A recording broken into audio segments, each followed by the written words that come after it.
Hello guys, my name is Shane Gates and this is the Chip and Chase podcast.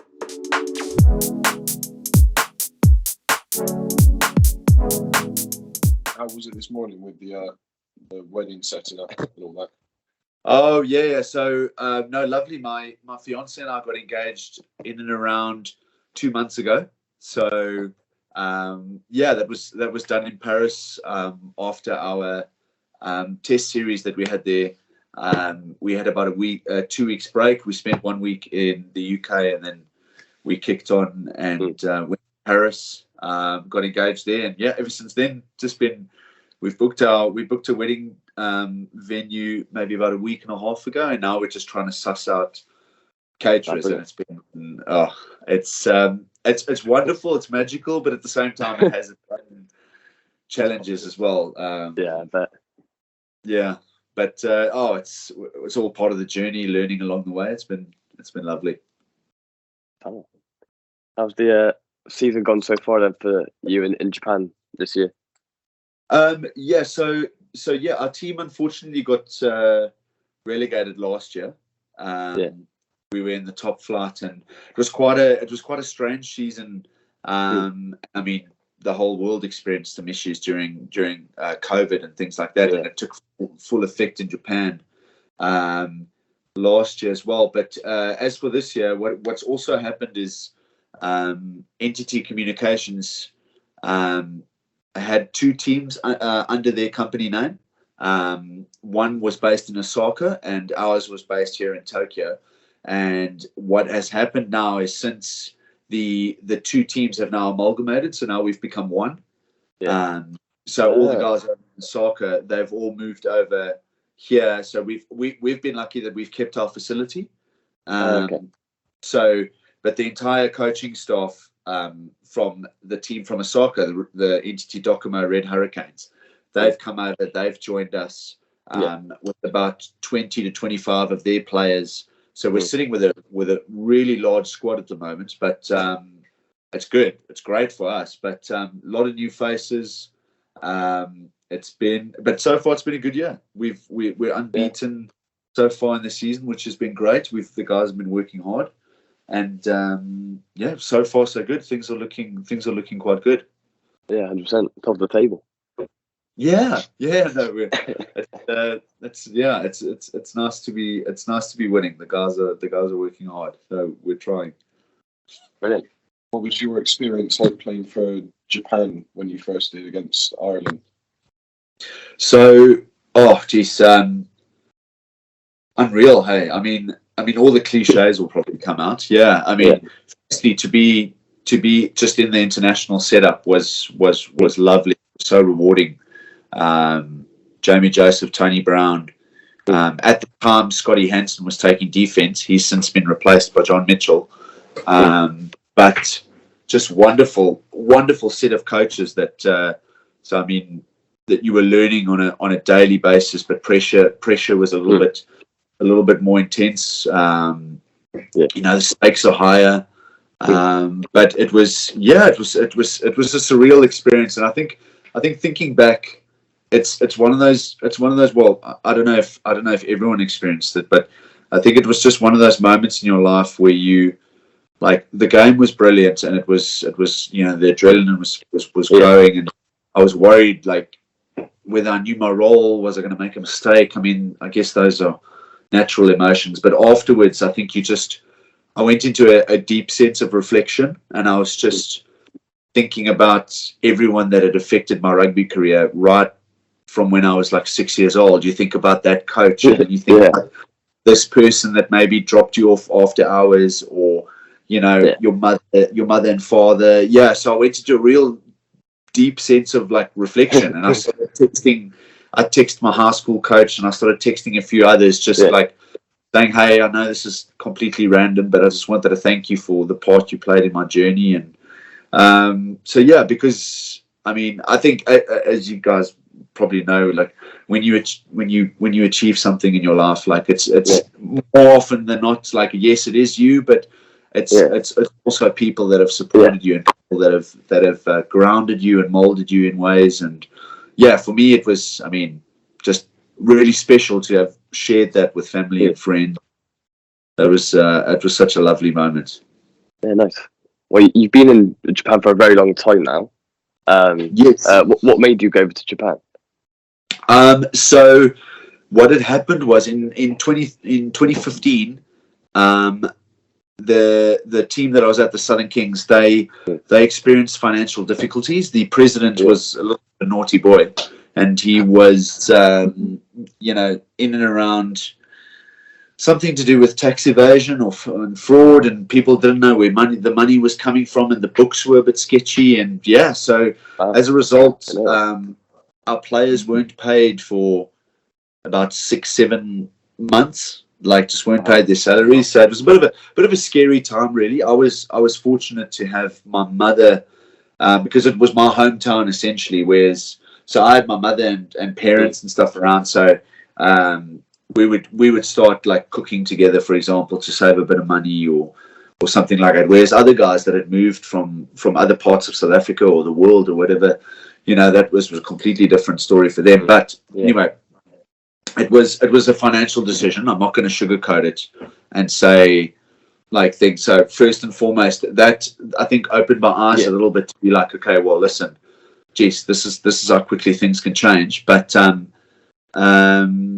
it started off with that, and then it was more. I was quite a young guy looking to experience the rest of the world, really.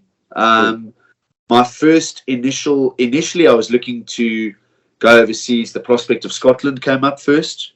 I was really close to joining Edinburgh, because the coach that we had at the time had left the Kings in 2013 and tried to go to there. And then I never considered myself a big name player, and at that time Japan had restrictions on how many foreigners you could have in the squad and or on the field, and I just thought to myself no, well, I think it was 5 or maybe 6 at the time. I mean, since then I think it's now 11 or 12 that can be registered for the it's quite a lot now for squads. And so back then I was like, oh no, that's for your Springboks and your All Blacks and your internationals. And I just thought never. And then what had happened was they changed the rule, I think, or the rule was going to be changed the following year, that I think it used to be two foreign players and 1 international player, and then I think it changed to 3 foreign players uncapped that hadn't been capped yet, and 1. So I somehow fell into that little bracket, and my agents phoned me and they just asked, listen, would you like to? Is that an area that I said? Well, yeah, you can have a look. I don't expect it to come to fruition, but they sent our highlights package through, and one of the coaches here, well, ironically, it's still the team that I'm at to this day. Rob Penny, himself, and he was with the He was at the Crusaders for quite a while, and went on to coach Munster for a little bit. He's quite well known for that video that Simon Zebo. I think they prank called Rob Penny. He was the head coach at the time when Zebo was at the Lions, to say that he wanted to be. I want to put my name forward to be captain, and so he obviously liked what he saw, and we met up in Christchurch, and things sort of just developed from there, really. But yeah, I mean, also the prospect of playing international rugby. Sorry, just to the last one. I mean, like I said, financially it made sense. It was obviously a big step, but financially it made sense. I think the eagerness to experience something new was there. Then they also mentioned, well, listen, if you stayed in the country for 3 consecutive years and got a residency, you'd probably be able to play international rugby. And I mean, it's been lovely. Yeah, because South Africa's obviously, the competition there is great. And especially that 2016 season, don't get me wrong, I'm not saying I should have got the number 12 jersey for the Springboks, but that year they chose a South African squad, and they also chose a South African A squad. So I mean, about 4 centres in each squad, and I wasn't in any of those. So I just thought to myself, well, not in an arrogant way. I personally felt like, I thought I maybe had a good season this season, you know, and I just thought to myself, well, listen, I can't keep feeling like I'm having good seasons and maybe just not quite cracking it. So I just thought I'd have another opportunity somewhere else, really. In terms of play style and like the culture in the different teams and leagues, how different is it from South Africa to Japan? Quicker, first and foremost.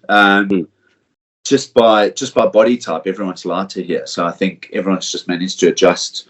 But game is played at a really high speed. I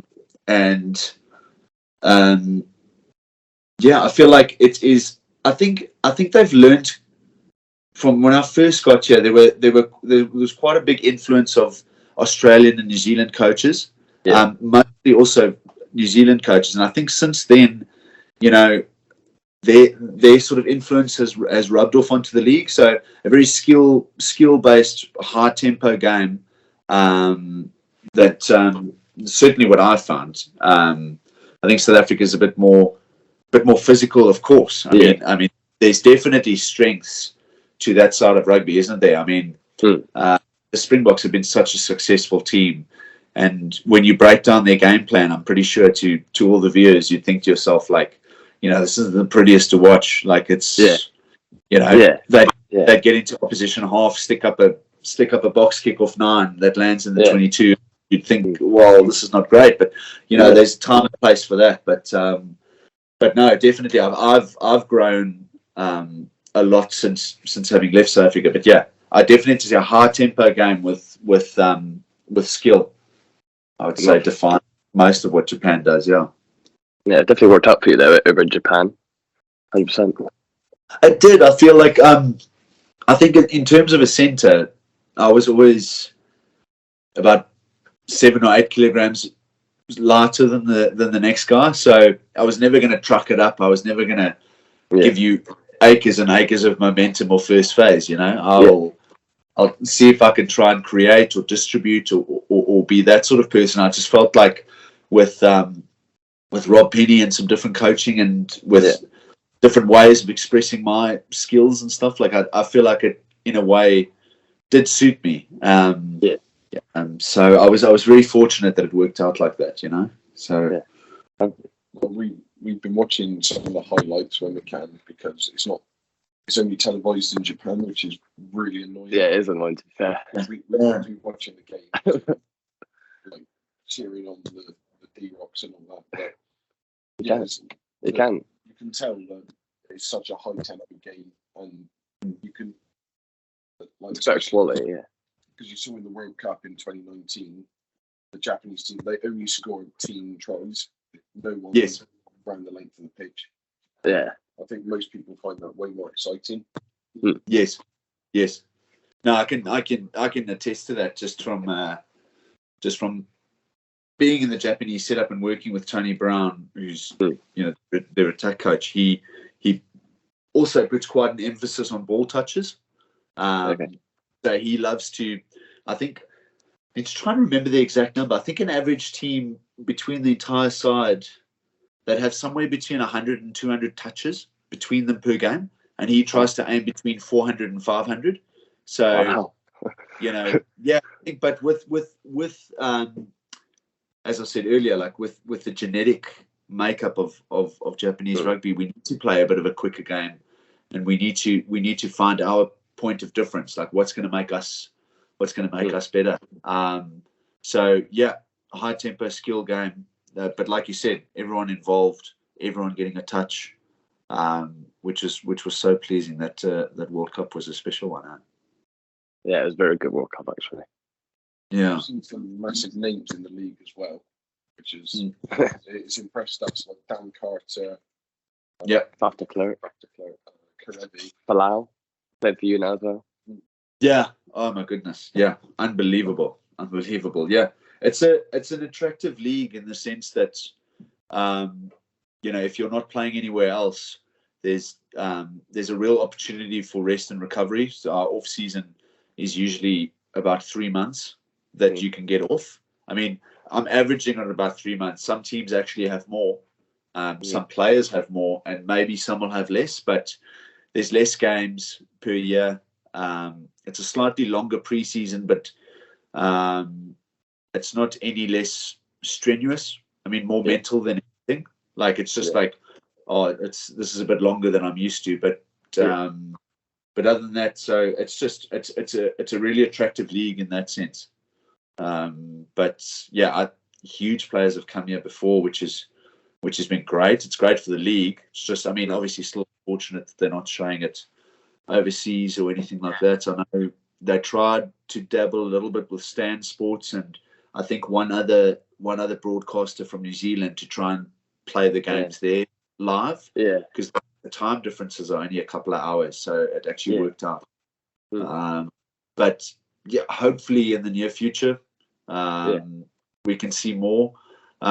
Maybe talks of some players from the UK coming over quite soon with the problems that obviously, you know, what happened at Worcester and London Wasps. I mean, really, really unfortunate, you know. But I wonder how that's actually affected the sort of culture around English rugby and, you know, contracts going forward and all that sort of stuff. What's the feeling like being over there? I think Wasps are making a return. I don't think Worcester are, but it'll be interesting to see where they get, especially without their squad. Exactly. But I think it's a good league to go to because I think Nathan Hughes has gone over there. Jamie Shilcock has gone over there as well, but I think he's gone back to Leicester, I think, after he's got to the Dynaboars, I think. But it's such a good league though, like, because no one really watched it over here, but me and Will, we watch it all the time. Like, we only watch like the highlights and everything, but it's still like the highlights about 8 minutes long, so you kind of get a decent amount of the game into it. But no, it is quality, to be fair. Yeah. Well, geez, I'm more than happy to share my local J Sports account with you guys if you ever wanted to watch it. I think the time, but we'll watch it anyway. Yeah, we're playing like 12 p.m., 2 p.m. So that's about 3 in the morning. 3 in the morning, or we can watch that after. Yeah. No, geez. Well, that, and I'll pop over my box or something. Yeah. You get on it. At the end of each episode, we do an all-time 15. Yes.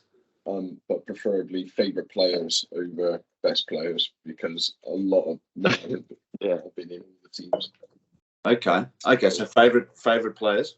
Yeah. 15 that you've played with or that you've sort of seen. Whatever. I mean, you could do either, but okay. Okay. So my personal favourite. Okay. So I won't go best. I'll go guys that I loved watching. Awesome. Yeah. I'll probably go Randt, number 1. Yeah. I grew up watching. I just grew up watching him, and I think I saw him score a couple of some really unbelievable. He was just an icon, big Os. Probably what Beast and Tawarira turned into in South Africa. You know what I mean? Like, he just had that presence about him. Hooker, Schalk Brits. He's just alternative, isn't he? Flipping. Basically a flanker / centre running at a thing, and he did some unbelievable things at Saracens, didn't he? So that'll be him. Number 3 will probably be Taniela Tupou.